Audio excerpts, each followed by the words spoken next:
Thanks for tuning in to Men for the Win, a podcast hosted by David Kufis and Dan Thompson, two avid fans who appreciate well-played baseball, especially when it's done by the Twins. Men for the Win is sponsored by the Grand Group with Edina Realty. Are you looking to purchase a new home in the Twin Cities area? Or perhaps you're trying to sell your current home? Whether you're upsizing or downsizing, the Grand Group with Edina Realty will meet all of your housing needs. Contact the Grand Group by emailing thegrand, G-R-A-N, group at edinarealty.com or call them by phone at 612-817-8751. The Grand Group with Edina Realty, 7-time Minneapolis St. Paul Magazine Super Agent Award winners. Men for the Win is part of the Pulltab Sports Network, covering sports, culture, and entertainment across the Midwest. Check them out at pulltabsports.com and give them a follow on all your social media platforms at Pulltab Sports. On this episode, David and Dan recap the Twins' 3-game series against the Pittsburgh Pirates. Thanks for listening. Enjoy. Thanks for tuning in to Men for the Win. My name is David Kufis. With me, as always, is Dan Thompson. Sadly, we are in the same city, but just so far apart, Dan. But you are back in your cozy basement. I trust that you turned the dehumidifier off. I did, though there's been a bit of a backup in one of the sewer lines. It's okay. I'm okay here, but I'm looking over at this drain, and I think if they, run the dishwasher a little bit too much, I might just... Anyway, if the water rises too much, I will say something. I will let you know, David, and we'll have to evacuate. I think I'll be okay. But no, the humidifier is off. I just might have to turn the lights on periodically by clapping. Yes, keep clapping, Dan. Folks, if you haven't had a chance to check out the latest video clip we posted, it has a beautiful picture of Dan clapping. It's a great... And so it's kind of an insider thing here. So, folks, if you saw that and you listened to the episode, you understood what was happening. But anyway, Dan, so if you remember... Near, I don't know, maybe the third of the way through the season, yeah. I had come up with this path to 500, right? That was my whole bit. I was like, okay, this team is struggling. How can they get back to 500? Then the Twins went on this remarkable run with great winning streaks, and it was just fantastic. And they got above 500, and I sort of scrapped that. And then they started to play poorly again, and they got under 500, and they were so close, Dan, now to getting back to 500. They had to sweep the Pirates here. They couldn't get it done. They only take 2 of 3. So now they finished the first half. Actually, it's a little bit more than half of the season here. But they are going to finish 47 and 49, David. 47 and 49 they'll be. Maddening, because they could have been 48 and 48. It's such a neater number. Now they do, after the break, go to Colorado and play the Rockies. So you can hope that maybe they'll sweep them. But getting ahead of ourselves here. As we work into game 1, Joe Ryan versus Paul Skenes. 40,000, the first sellout here in Target Field for the season, even over the opener, which is very sad, Dan. But Joe Ryan versus Paul Skenes, and Joe Ryan had just been named to the All-Star game in place of Hunter Brown, and Joe Ryan's fiance is pregnant, so he's got all sorts of good news here, Dan. Let's hope that they're twins. All right, then maybe he can join the pantheon of the great Joe Mauer. That's pretty good. That's pretty good right there. It's pretty dang good. All right, I think that's a good transition into game 1 here, David. Let's go to the recap.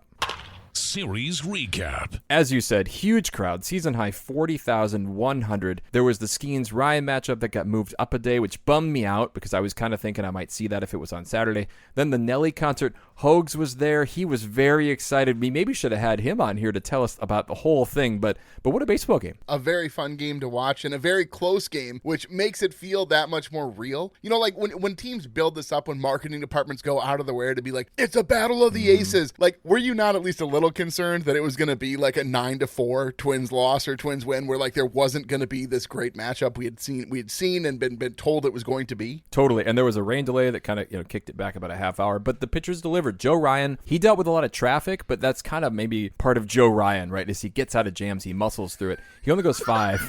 What, you think that's a weird thing to say? Ogres are like onions. He muscles through it, right? He just kind of forces his way through.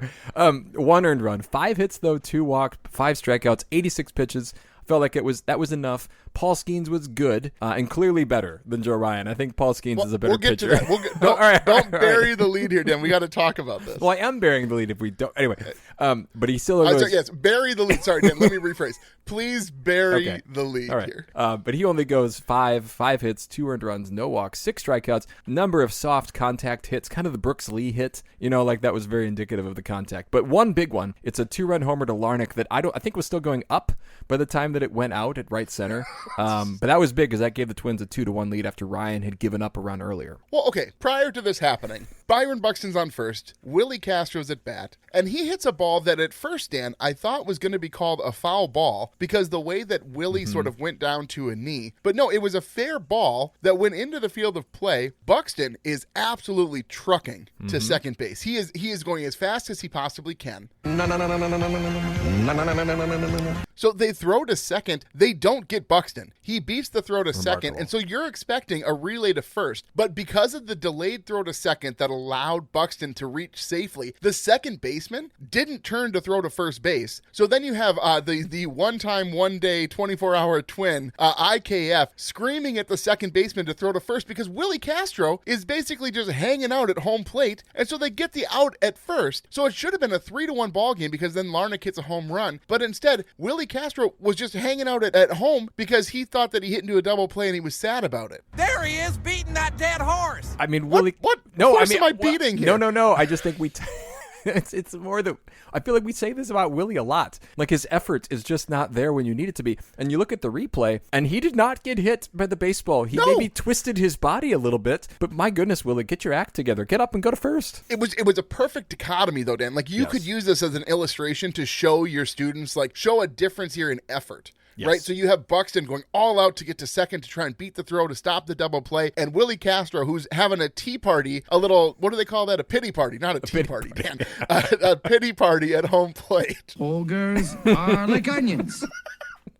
Anyway, yes. So, but luckily Larnach gets that home run, and then it doesn't really matter. The Twins used all of their big arms in this too. Coulomb, Stewart, Varland, Jax, Duran, who does get his 15th save. Also looked it up. At least at the time, Jax had 20 holds, which is the 4th most in the majors. Abner Uribe from Milwaukee has the most at 26. Also notable that Buxton was starting in center field here 2 days after getting hit by that pitch. He went 2 for 4 in this game, scored a run, and struck out twice. Yeah. So there is this weird play. Correa has an injury scare in the top of the 7th. We're going to talk a little bit more about that play later.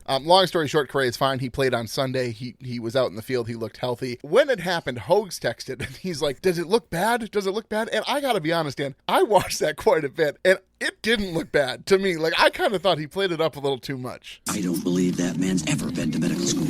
Thank you. I know the look of pain, David, and that was not a look of pain. That was a look of mild discomfort, I think is what it was. But anyway, then there's game 2. So I got to say, David, this is one of those that I thought about in the morning. Man, it still would be really fun to go to this baseball game. Yeah, nobody's pitching. Like, it was literally a TBD for the Twins here for a long, long time. But I thought, it's a lot to cram in. Let's not go. We were visiting some friends that evening, and I thought, whatever, we'll just hold off. Well, then I'm sitting there playing a board game, David, and I'm watching the game I'm following the game on my phone because it's blacked out in Minnesota, right, for me. And and I just see these runs accumulating, and I'm thinking, dang it. And I was torn about Buxton here because he gets the cycle. I wanted the cycle, but I gotta say, when we got to the cycle, and I'm in the car and I'm listening, and Chris Atterbury is making this call, and we're gonna talk about this later, but my moment about this is just that when Chris Atterbury said things like, man, what a day to be at Target Field. Everybody who's here is gonna remember this for the rest of their lives. I had to hold back my tears, I think, from flowing. But anyway, you can take us back to the beginning of this game here. Yes.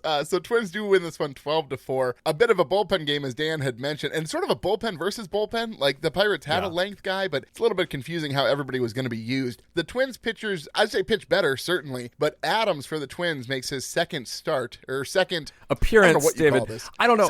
Second. Okay, and this bothers me too. So he ends up getting the win in this game here. Even though Cole Sands pitched the first 2 innings, you can't tell me that the scorekeeper doesn't see the inconsistency here, right? If Travis Adams had started that game, he wouldn't have gotten the win, right? He would not have been allowed to get the win. It would have gone to the next guy. But because he was in there after that was so inconsistent and frustrating. Baseball needs to address this. If they've already got bigger bases, now can we get to the starters and who gets the win and who doesn't? Yes, I think that this is a fair criticism. I think what they need to do is there needs to be a marker when a guy submits the lineup card. So when Rocco goes out, he has to say, I'm using an opener, but this is going to be my starter of record. It's not that hard, Scott.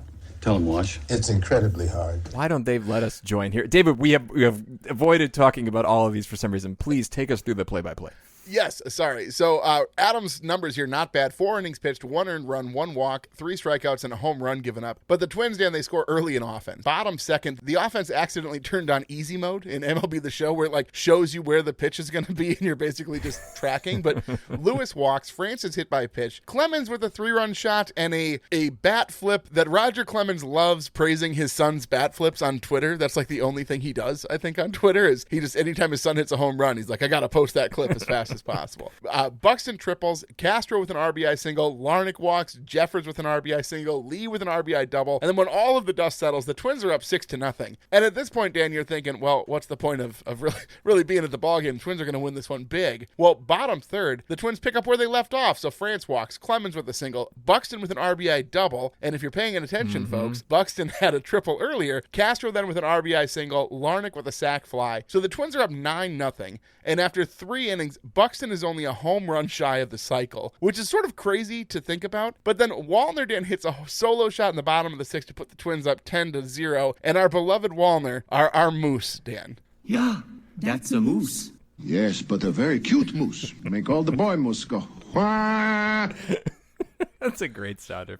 That's actually 2 sounders in one. We'll have to see which mood we're in to play each one of them. Yes. Well, but anyway, Pirates score 4 runs in the game, but they never really mattered. After the third, honestly, people were only there to see if Buxton could finish the cycle. And in his next at bat, he singles. And Dan, I've never been more upset at a single in my entire life. I'm like, and it was like a hard hit single to left, right? It was like a solid single. It was like he really put the contact to the ball. But we'll get more to the completion of the cycle a bit later. But so let's move on here, Dan, to game 3, which if you took all of the excitement and you sort of mapped that on a grid, compare that to the excitement of game 3, they would be on the opposite ends of that spectrum, Dan. Yeah, for sure. There's not a ton to say about this. The Pirates win this 2-1. Tommy Pham hits a solo shot. He's played for like half of the teams in the majors, I feel like. Hits an early solo shot to get the Pirates in a 1-0 lead on FWR. Twins get back in the bottom of the third when Buxton doubles in Bader, and that tie holds for a long time. But the Twins just go 1 for 8 with runners in scoring position. I think Correa had a leadoff double that they squandered. Eventually, the Pirates broke through against, of course, Johan Duran. We'll talk about that later, but they load the bases against him, and then with 1 out, there's a ball that's hit towards Lee. He has to dive for it, but he can't get the ball out of his glove fast enough.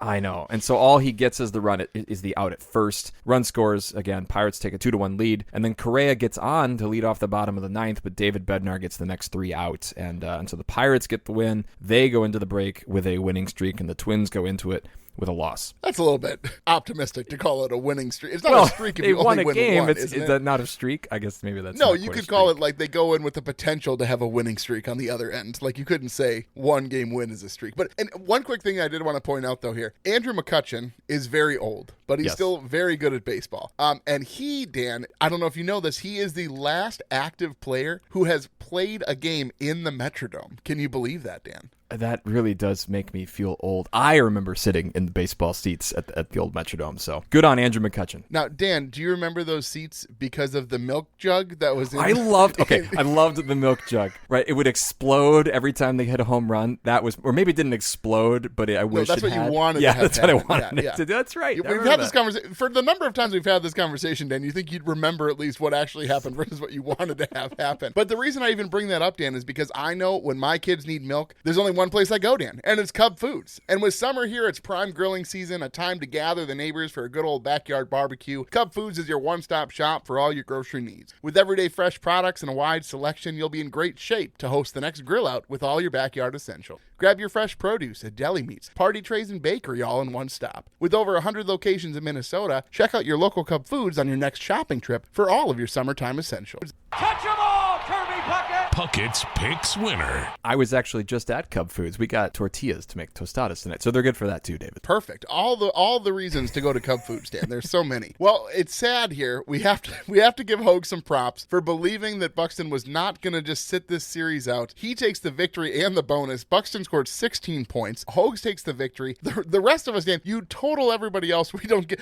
You'd still have to triple us in order to get to what Buxton had here. So Correa was the listener's choice. He had 3. I I took Wallner, who had 2. Dan, you had Lee, who had 2. And so now, going into the All-Star break, Hogs has returned to form and gotten a victory. Very sad indeed, but he leads now with 12. You're in second with 9, and then myself and the listeners are tied at third at 7.5. Still a lot of games left, though, Dan. Yeah, but it had been a long time since Hogs had won. He really needed that one. Let's keep going. Beast versus Bench. Is losing fun? Is losing fun? Dan, you know those scenes in movies where, like, the bad guy becomes ultra powerful? Or, like, in this case, hopefully the good guy gets ultra powerful. But, you know, when Thanos gets the rest of the Infinity Stones. I don't know that one. Sorry, I don't. It's the Marvel thing. How about Jafar when he becomes the genie at the end? That's a great scene. It's very, okay, very and he's disturbing, like, though. ultimate power! He's Yeah. exciting. Or, like, I like to think of, like, Thor Ragnarok when you have Thor and he gets, like, the bright eyes, you know? I can imagine it, yeah. I don't know how you haven't watched. Okay, how about this? Did you play NBA Jam growing up, Dan? A little bit. I was more of a purist. I was an NBA Live guy. Okay, well, NBA Jam, you could get on fire. Sure. And then you, like, on wouldn't fire, miss. fuego. Yeah. Exactly. So yeah, I remember that. That's who Byron Buxton is right now. Sure. Bad guy, good guy, whatever the case may be, he seems to embody just baseball, right? Like, he is just, I will do whatever I can to make this team win, and I will get a hit as often as I possibly can. And it is, okay, here's the deal. I don't really care about the All-Star game all that much. Right, I'm really excited about it this time because I'm going to watch Buck in the home run derby. Totally. Obviously, I'm going to be cheering. I'll watch the game because you have to, right? It's just kind of what we do here. But this is the first time I remember in my life that I have been nearly physically ill at the idea that Byron Buxton is not starting the All-Star game because Javi Baez is, Dan. How is that a thing? Please attempt to be a gentleman. It's a fair point. We've already adjudicated this, right? I've given my main piece about how I would rig it differently. Yes. Rocco had a good line. I love how you're at least admitting that you're rigging it. Well, like a little that. bit. Of course I was. Rocco had a good line about it where he said it was like watching Buxton right now is like a pitcher who could throw a no-hitter or a perfect game at any time. And that is what, I mean, you could argue Buxton played kind of the perfect game on Saturday. So that was pretty dang cool. I'm going to go actually because somebody else has to be picked. I went with Cody Clemens in his 3-run home run bat flip, not because I liked the bat flip or even like Cody Clemens, but because it was an important play in that game where it staked the Twins to the lead. For goodness sake, Travis Adams comes in for the 3rd inning and he's already up 6-0. Like, you can't get an easier setup than that. So it was a big play. He continues to get big home runs. It's really kind of this weird thing about Cody Clemens. I don't think he's good, but yet he keeps doing good things. He has the 2nd highest OPS on the team, Dan. Bizarre. Totally bizarre. So anyway. It doesn't make any sense. And, like, sometimes stats like that make me wonder a little bit, like, maybe we put a little bit too much emphasis on OPS if we're saying Cody Clemens is the second best player on our team.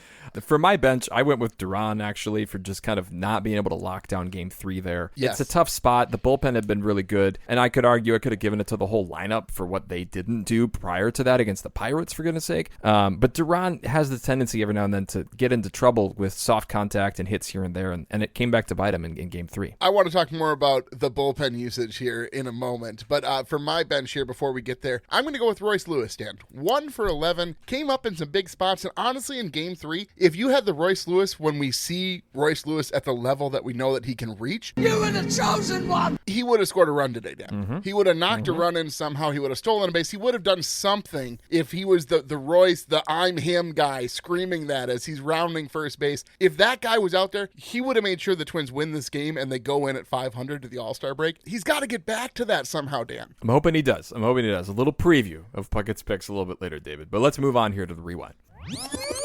Rocco's Rewind. So as I just alluded to here, Dan, I thought it was a little bit crazy to me that in game 1, he used all of the big guys, and then he used them all again in game 3, which I get. In game 3, you're going to the All-Star break. Yeah, I don't want to see Topa warming up here when you're going into the All-Star break, and especially after a blowout the day before where all these guys are going to be fresh. They had at least a day of rest. But in game 1, did that not feel like a game that Rocco normally wouldn't have gone to the big guys? Like he would have given one of those, innings to not one of the top guys. No, I loved it. All right, I mean, it's managing in the way that you think. Well, I guess I'll say it this way. It worked out perfectly because game 2 ended up being a blowout win, so you could use those other guys. I like it. And I think you do too. Like the aggressiveness of just going for the win. Worst case scenario, you use a bunch of guys and you got the All-Star break coming up. So I love that. I love how he's handling the bullpen. Overall, he's done a really good job with it, I think, this year. So here's my question. Do you think because of the crowd size and sort of the build up to this game that Rocco did use the bullpen in that way because because of what was happening around him in the stadium environment? You would think you get caught up in it just a little bit. You know, That's like you what I'm really saying. want to That was win my that question. game. I mean, how Yes. could you not get caught up in it when you got 40,000 Yes. fans there? So yeah, I think that probably, at least in the back of his mind, has to play into it. And luckily it worked out. And what a fun game that would have been to be at. Yeah.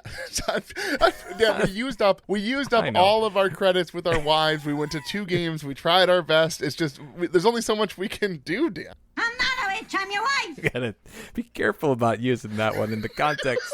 We love our wives. I'm going to go with the move that Rocco made in game 1 as well. Top of the 7th, he brings in Kersey Jr. to play right, who on a ball that was bouncing off the wall behind him, grabbed it and threw out Tommy Pham, trying to stretch it into a double in a close baseball game. This is the play, actually, that Carlos Correa's ankle got turned on a little bit, and we're going to talk more about him a little bit later, but that is the perfect time to use Deshaun Kersey Jr. Also, I like that I think he pinch hit for Buxton at the end of game 2, so he was able to get another at-bat just to keep himself sharp, you know. I wonder if DK was thinking, these guys are really cheering for me. It's like, well, no. Not for you, buddy. Not exactly. All right, well, let's push here. Minnesota moment.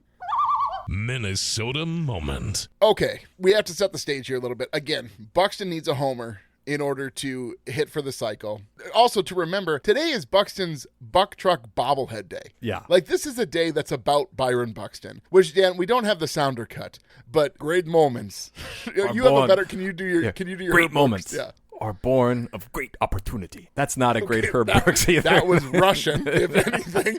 Not the hockey accent I was looking for there, Dan. Great moments are born from great opportunities.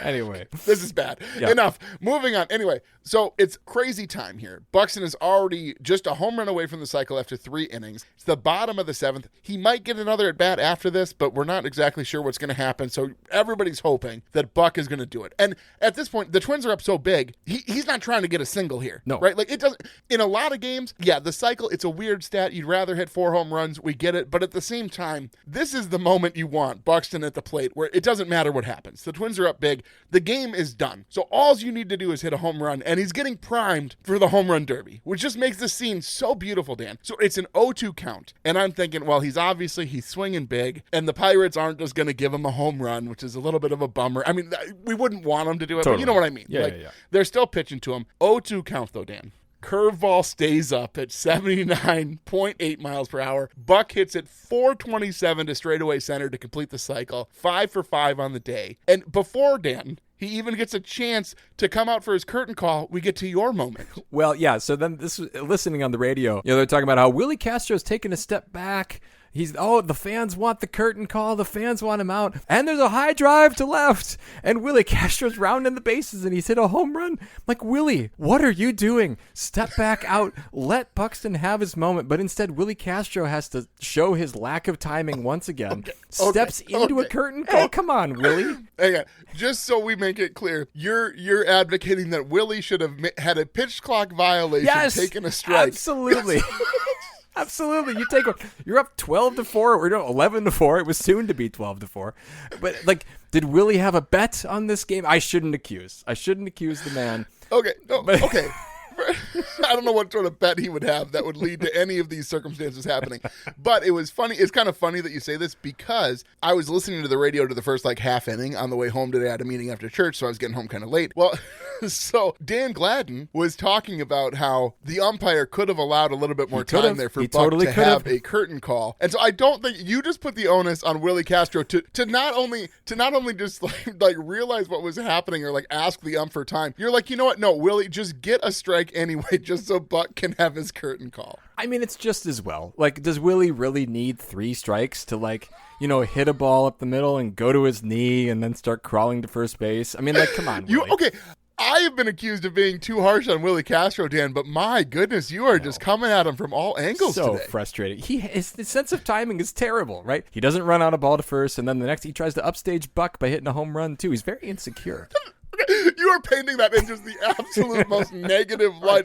You could. This is how it goes. I don't know if you've been a part of these arguments, Dan, where you're like, I like red, and the person says you hate blue. It's like, no, right. Oh, I've been part of those. Absolutely, right. I'm the guy who asked the red question. But okay, so then would you paint it in a different way? Willie stepping up and hitting the home run there. How could you paint it differently? Oh, come on.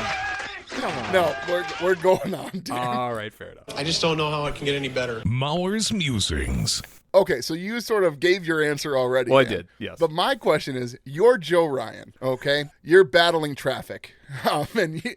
Dan, can Joe Ryan say that he outpitched Paul Skenes? Yeah, because he got the win. But if anybody digs into that, and nobody digs into these things anymore, right, David? We live in a world now that looks at headlines and lets AI write everything for them, right? So I'm sure people out there are thinking, oh, Joe Ryan, what a great outing. He got the win and Paul Skenes got the loss, right? This is where, again, the wins and loss is a terrible marker of how well somebody pitched here. Agreed. I'm asking if you're Joe Ryan. Okay, if you're, you want my We've opinion. done this with Jake Cave. Yes, Jake Cave looking in the mirror, wakes up in the morning and says, I'm good enough, I'm smart enough, I'm a baseball player. If you're Joe Ryan and you went home that night, okay, and you showered up, you're getting ready for bed, and you're looking yourself in the mirror, and you know that you just got to win pitching against Paul Skenes. And we always talk about like the whole against is kind of silly, like when quarterbacks, Peyton versus Brady, that whole thing. But so do you, in your heart of hearts, Joe Ryan, do you go to bed that night thinking, I just outpitched one of the best pitchers who maybe by the time his career is over to have ever done it? Yeah, because I'm an excuse man if I'm Joe Ryan, right? And so I'm gonna manipulate the circumstances. What? Have you had a rough day, Dan? No, You were just. This is the most pessimistic. I think, not just pessimistic, just the most antagonistic towards the Twins roster I've ever seen. Joe has a tendency. He's the child that blames his brother for everything, right? That's what Joe Ryan does here. Folks, the only way that this makes sense is that Dan has been on vacation and cooped up with his family and children who are fighting too often for this to make any sense. What's happening here? Just anyway. Where did all these unsupervised children come from? You're not. This is Dan. This is pretty aggressive. For Dan. Like if I was doing this would be make a lot. This is on brand for me. But for you to like personally attack so many Twins players. No, I just think that Joe Ryan doesn't take ownership yet. He will, right? Growth mindset here about Joe. Like, he will over time. But you can't say you outpitched Paul Skenes. Paul Skenes got softer contact. Yeah, he gave up the one home run to Larnach. But that was a heck of a... It was still a good pitch. It was a curveball, kind of low and away, and Larnach just went on and got it. So, no, to answer more succinctly, no, Joe Ryan, you can't go to bed thinking you pitched better than Paul Skenes tonight. But maybe down the road. Maybe in the All-Star game. They'll both be at the All-Star game, right? Maybe Joe can get the win there, and Paul Skenes can get the loss, and they'll call it he'll do the same thing. This is what I want to say. Yeah. I think that Joe could say that he maybe pitched better than Skenes, but I don't think he outpitched. Sure. Does that make sense? Like, because they both went 5, which to me, that's not a pitcher's duel. You went 5 innings. Like, SWR goes 5 innings. Did he outpitch Paul Skenes? You know what I mean? Like, no, it needs to be a more clear cut. This guy definitely pitched better, and they got into the only pitching 5 to me kind of ruins this idea that I outpitched Paul Skenes. Yeah, I would totally agree with that. I will shift to the other side. So Carlos Correa, as we know, has had a tricky time with the Twins, right? He is in the 3rd year of a 6-year contract, paying him, I think I saw this, that was like $192,000 a day or something right now. I mean, it's just something disgusting. And I think he's done a lot of things well, and certainly his defense can't be taken away from. But what would it take for you to say that contract was worth it over the next 3.5 years? I think a run in the postseason. Like, you don't have to get me a World Series, but you have to be the guy who's proven to be the leader and has the offensive output to get it done and to raise the players above you to that championship level. I want to build a championship culture. And clearly, if you don't get us to a championship series, what is all this money for? Because I don't really care, right? Like, all we care about right now is championships. And I think as Minnesota fans, we were so focused on just win a dang playoff series for so long that we sort of forget that there's a much higher peak to get to, Dan. Like, just because we climbed a mountain doesn't mean we climbed the highest mountain. It means that that's the first mountain of many to get to that summit that we want to go to, Dan. It's in North Dakota. Which mountain would you say is the one that we're climbing right now? I don't know. I got in trouble last time because I said the name of the mountain that's been changed to a different mountain, and I'll just say Everest because that one's the same, right? Is that one not Everest anymore? Doesn't change. Okay. It's not as popular as some other mountains in some ways, but anyway, I agree with you. I think that's really well said. Though I would like the actual championship, but I do think that the contract makes it worth it if he gets them there. Do you think this team can still get there this year? I'm going to hope so. I'm going to cheer that way. But looking at this roster right now, unless Pablo and Ober both come back and they're in top form,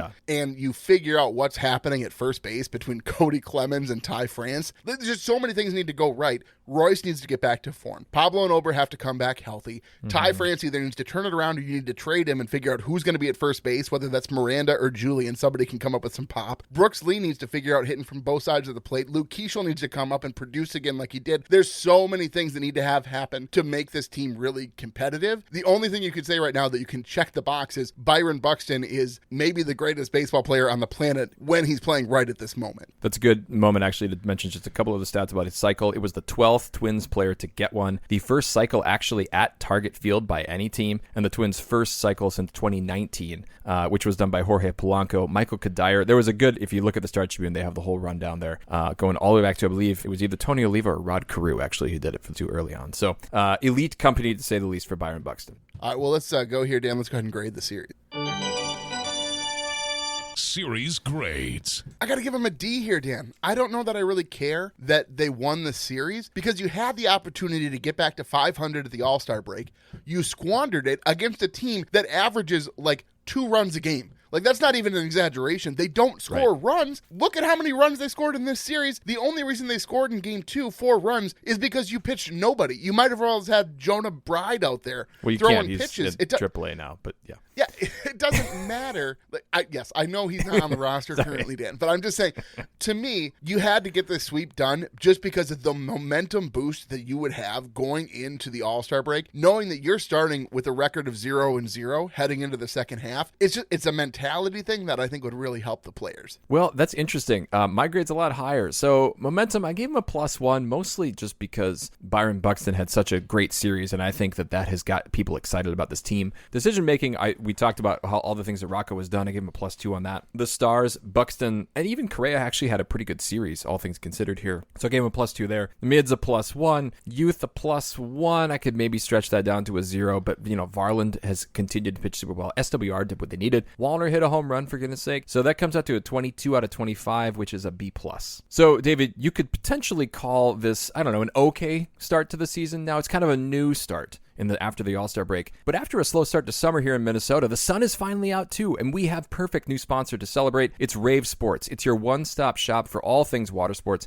They've been around since 1997, are based right here in Eagan, and they have all the toys you and your lake life need. Give your pontoon the water patio it always wanted with an aqueduct. Take your kids on a thrill ride with a new hypertube, or just chill out on an inflatable paddleboard. It's all at Rave. And don't forget to use promo code PULLTAB for 20% off your order. Whether you're a lake person or a river person, make it the best summer ever and visit ravesports.com. Rave Sports. Make waves. I don't know, Jack. It looked like Herbeck pulled him off the bag.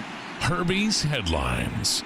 So we've talked a lot about Paul Skenes here, Dan, but I just think it's very important that we recognize the stats for Paul Skenes in the first half, playing for the Pirates, who arguably, they have the worst owners in sports, and that's coming from a Twins fan who can't stand the Pohlads. But so 2025 regular season stats. This is crazy. 20 games started, 121 innings pitched, so he averages 6 innings per outing, 131 strikeouts, a whip of .93. Wow. A win-loss record, Dan, of 4-8 Brutal. with an ERA of 2.01. How on earth does this man have 4 wins with an ERA of 2.01, averaging going 6 innings? I have to think that it's been matched before. But to this level, Dan, to have a pitcher of this caliber pitching for a team that can offer literally no run support, it's really sad. And I'm happy for Pirates fans that you have this Skenes guy to watch. But how frustrating, Dan, if you never score any runs. It's kind of like Ohtani's run with the Angels, right? I mean, at some point, Skenes is going to want out. Now, if they trade him early, they're going to get a haul for him. But can you trade Paul Skenes and say, I feel sad for, that's kind of the state of baseball where now maybe they'll give him a big contract and be able to build around him and they can,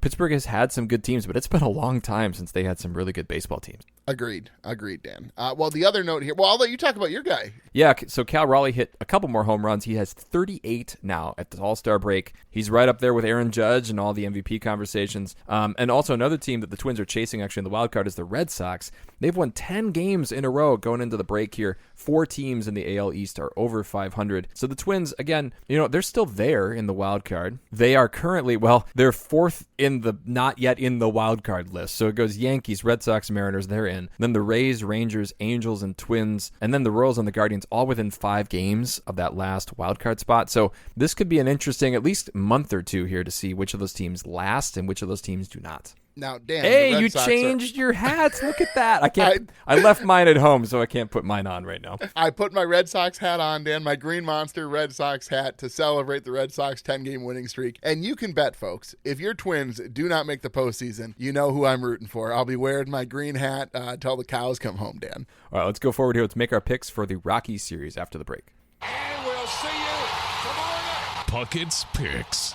Yeah, we're going to be off here, Dan, for a few days. It works out really well because we have VBS at church, so I'm going to have an extremely busy week, and so I love the break lining up with that. But so the listeners are going to take Buxton. I know that's a big shock here. I'm going to go ahead and take Correa. Hogs is taking Lee, and that'll leave you, Dan. Well, to be fair, I made my pick before those other two because you got the tiebreaker with Wallner. Anyway, I picked Royce Lewis. I do think that he's going to break out of it here. I think there's no better place to find that home run swing than Coors Field. Yes, certainly, Dan. Let's see that. Let's see those balls fly for once. All right, and with that, David, I'm going to send us out. The waters did not rise, so I am okay here in the basement. One last minute here. Folks, if you like what you hear, please tell a friend. You can follow us on X at Min for the Win and find our Min for the Win Facebook and Instagram pages. Make sure you subscribe to the podcast on your favorite platforms so you're notified when new episodes are available. And if you could leave us a rating or a like, we'd greatly appreciate it. If you'd like to support the show further, you can find us on Patreon. The link is in the description. Thank you for listening, and as always, go Twins. That'll wrap up another episode of Men for the Win, a podcast hosted by David Kufis and Dan Thompson, two avid fans who appreciate well-played baseball, especially when it's done by the Twins. Thanks so much for listening, and as always, go Twins.